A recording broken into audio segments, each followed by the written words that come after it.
जगत में प्रत्येक व्यक्ति को किसी न किसी प्रकार की निर्बलता अवश्य होती है। जैसे कोई बहुत तेजी से दौड़ नहीं पाता तो कोई अधिक भार नहीं उठा पाता, कोई असाध्य रोग से पीड़ित रहता है तो कोई पढ़े हुए पाठों को स्मरण में नहीं रख पाता। ऐसे अनेकों उदाहरण और भी हैं। क्या आप किसी ऐसे व्यक्ति को जानते हैं जिसे सब कुछ प्राप्त हो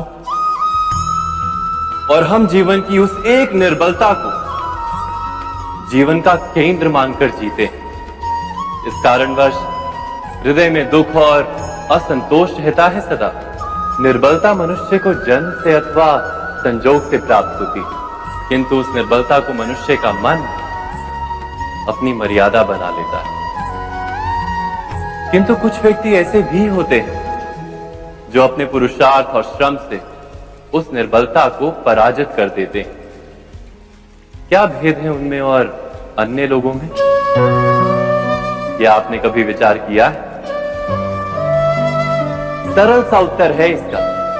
जो व्यक्ति निर्बलता से पराजित नहीं होता, जो पुरुषार्थ करने का साहस रखता है हृदय में, वो निर्बलता को पार कर जाता है।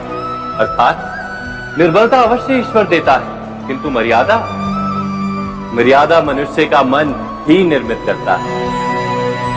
स्वयं विचार कीजिए।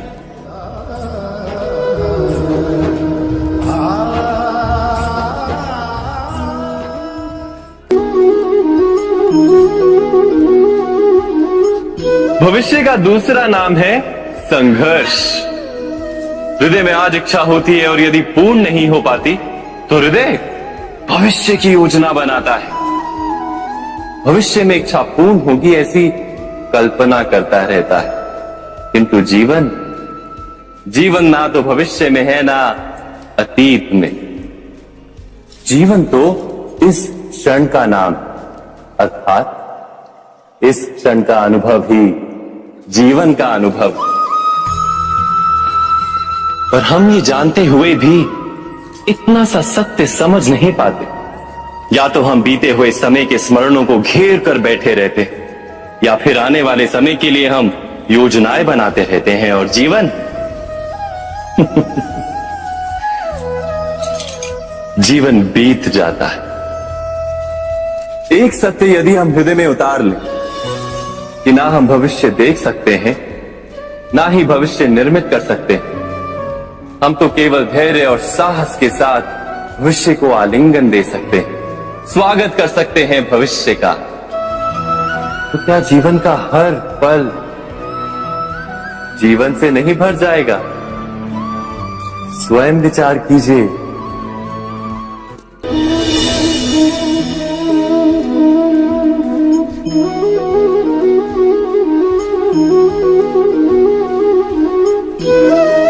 ज्ञान प्राप्ति सदा ही समर्पण से होती है, यह हम सब जानते हैं।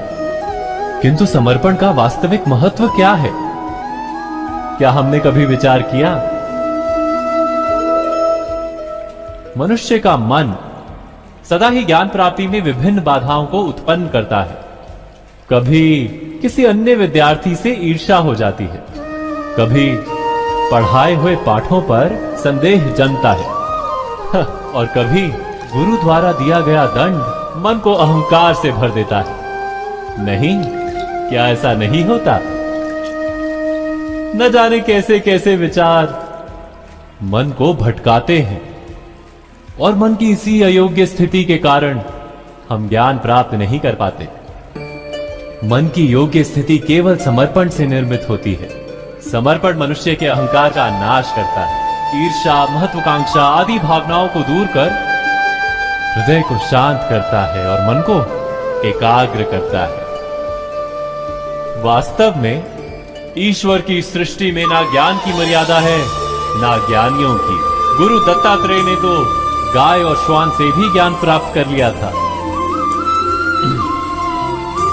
अर्थात विषय ब्रह्म ज्ञान का हो या जीवन के ज्ञान का या गुरुकुल में प्राप्त होने वाले ज्ञान का, उसकी प्राप्ति के लिए गुरु से अधिक महत्व है उस गुरु के प्रति हमारा समर्पण।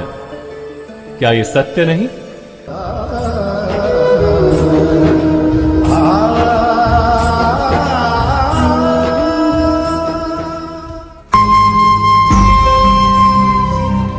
प्रत्येक मनुष्य के जीवन में ऐसा क्षण अवश्य आता है जब सारे स्वप्न, सारी आशाएं, सारे दृश्य ध्वस्त हो जाते हैं। जीवन के सारे आयोजन ही बिखर जाते हैं। एक और धर्म होता है और दूसरी ओर सुख। इसी को धर्म संकट कहते हैं। जब धर्म का वहन ही संकट हो और धर्म का त्याग ही दुख हो। विचार कीजिए, कभी किसी स्वजन के विरुद्ध सत्य बोलने का अवसर प्राप्त हो जाता है, कभी ठीक दरिद्रता के समय सरलता से चोरी करने का मार्ग प्राप्त हो जाता है, कभी किसी शक्तिशाली राजनेता या राजा के कर्मचारी का अधर्म प्रकट हो जाता है। सबके जीवन में ऐसी घटना बनती ही रहती है। अधिकतर लोग ऐसे किसी क्षण को धर्म संकट के रूप में जान ही नहीं पाते। हमें किसी प्रकार के संघर्ष का अनुभव ही नहीं होता। सहजता से सुख की ओर खींचे चले जाते हैं, जैसे मक्खी गुड़ की ओर खींची चली जाती है। वास्तव में धर्म संकट का क्षण ईश्वर के निकट जाने का क्षण होता है। यदि हम संघर्षों से भयभीत ना, सुख की ओर आकर्षित ना, अपने धर्म पर दृढ़ रहे, तो ईश्वर का साक्षात्कार दूर नहीं।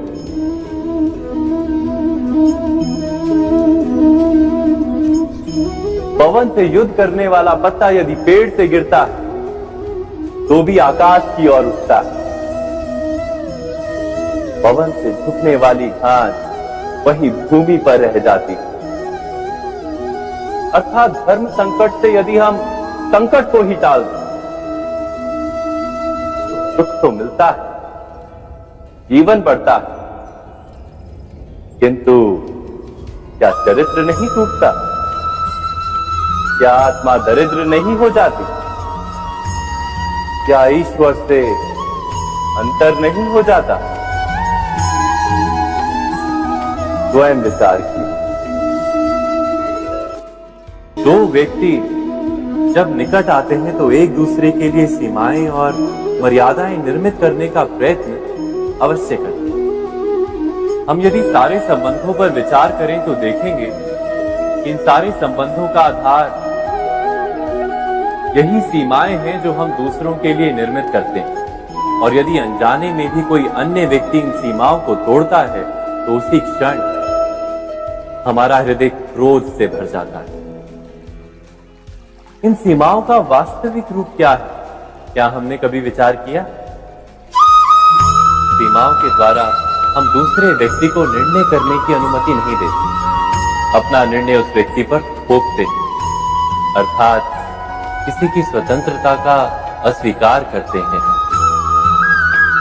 और जब स्वतंत्रता का अस्वीकार किया जाता है तो उसका हृदय दुख से भर जाता है। और जब वो सीमाओं को तोड़ता है तो हमारा हृदय क्रोध से भर जाता है। क्या ऐसा नहीं होता?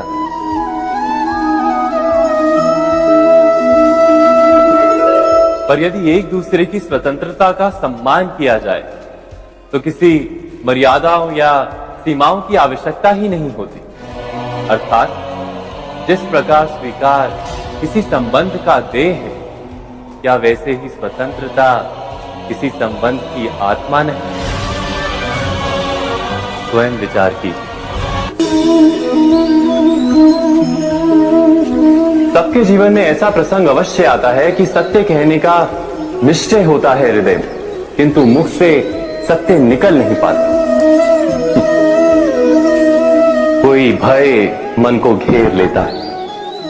किसी घटना अथवा प्रसंग के बारे में बात करना या फिर स्वयं से कोई भूल हो जाए उसके बारे में कुछ बोलना, क्या ये सत्य है? नहीं, ये तो केवल तथ्य है। अर्थात जैसा हुआ था वैसा केवल बोल देना सामान्य सी बात है। किंतु कभी कभी उस तथ्य को बोलते हुए भी भय लगता है। कदाचित किसी दूसरे की भावनाओं का विचार आता है मन। दूसरे को दुख होगा ये भय भी शब्दों को रोकता है। तो ये सत्य क्या है? क्या हमने कभी विचार किया है? जब भय रहते हुए भी कोई तथ्य बोलता है तो वो सत्य कहलाता है। वास्तव में सत्य कुछ और नहीं, केवल निर्भयता का दूसरा नाम। और निर्भय होने का कोई समय नहीं होता, क्योंकि निर्भयता आत्मा का स्वभाव है। अर्थात क्या प्रत्येक क्षण सत्य बोलने का क्षण नहीं होता?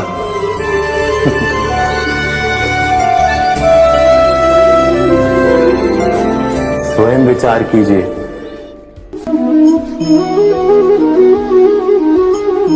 श्रेष्ठता का क्या अर्थ है? श्रेष्ठता का अर्थ है दूसरों से अधिक ज्ञान प्राप्त करना। अर्थात मूल्य इस बात का नहीं कि स्वयं कितना ज्ञान प्राप्त किया, मूल्य इस बात का है कि प्राप्त किया हुआ ज्ञान अन्य लोगों से कितना अधिक है। अर्थात श्रेष्ठता की इच्छा ज्ञान प्राप्ति को भी एक स्पर्धा बना देती है। और स्पर्धा में विजय अंतिम कब होती है?